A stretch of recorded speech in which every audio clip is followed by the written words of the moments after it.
Imagine a predator that has defied the laws of extinction.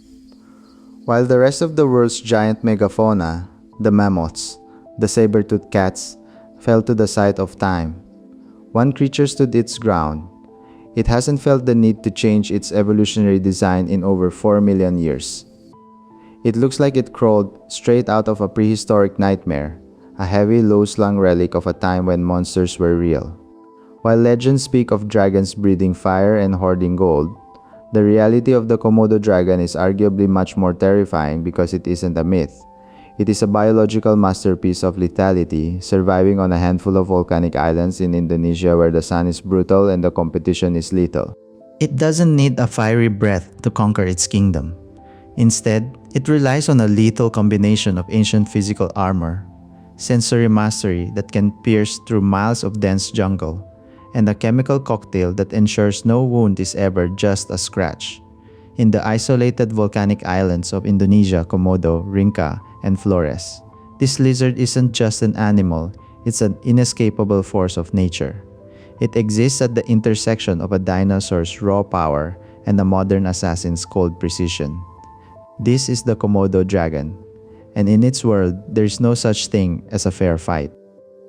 Growing up to 10 feet long and weighing over 150 pounds, the Komodo dragon is a masterclass in biological engineering. At first glance, its skin looks like standard reptile scales. But beneath that rugged exterior lies a secret weapon that scientists only fully understood recently through high-resolution CT scans.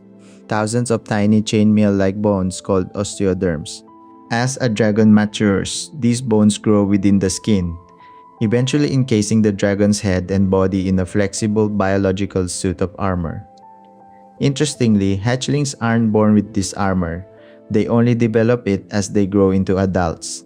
Why? Because this armor isn't for protection against prey like deer or buffalo. Those animals can pierce a lizard's hide anyway. Instead, it is built for protection against other dragons. During the breeding season, males engage in grappling matches, standing on their hind legs and using their massive weight and 4-inch claws to crush their opponent. Without this internal dragon-scale male, their own serrated teeth would shred one another instantly. It is an evolutionary arms race written into their very skin. But a dragon's greatest strength isn't just its defense, it's the way it perceives the world. See that flickering yellow tongue? That's its primary radar system. While we perceive the world through light and sound, the Komodo tastes the air.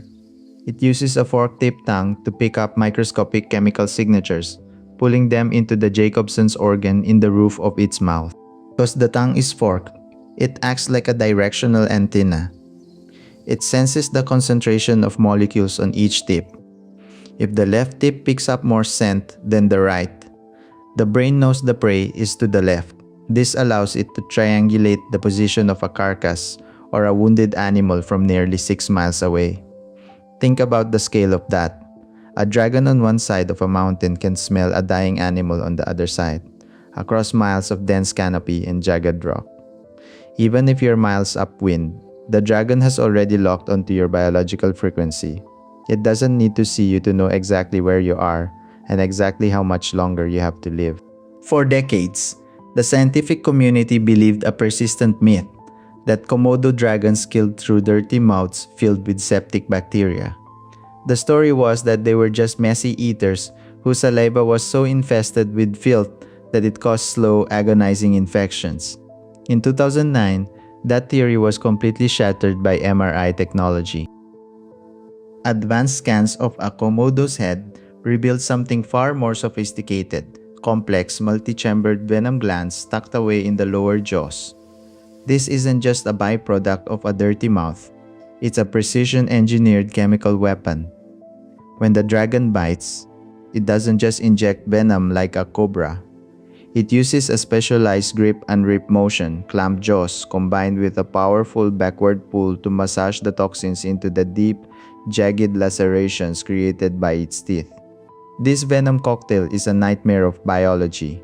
It contains potent anticoagulants that prevent the victim's blood from clotting, causing even a minor nick to bleed incessantly until the animal collapses from blood loss.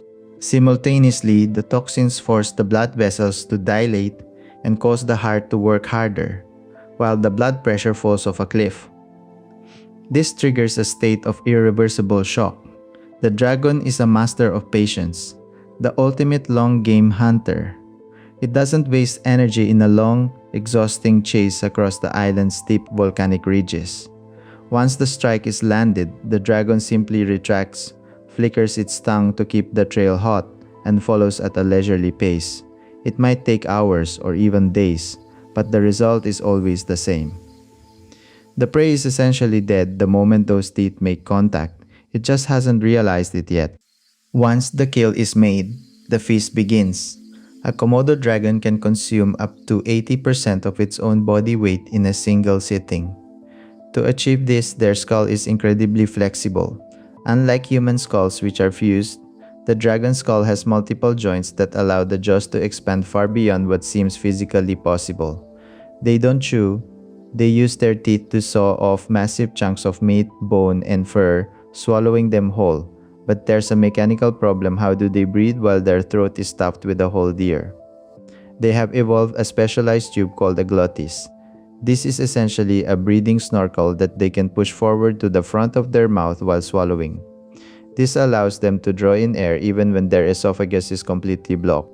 Their stomach acid is among the most potent in the animal kingdom, capable of dissolving bone, hooves, and horns. However, they cannot digest everything. After a few days of processing a massive meal, the dragon will regurgitate a gastric pellet, a compacted ball of hair and keratin that its stomach couldn't break down. Because they are cold-blooded, their metabolism is incredibly efficient. One massive meal can sustain them for over a month. They are built for a boom or bust lifestyle, surviving on the edge of what is possible.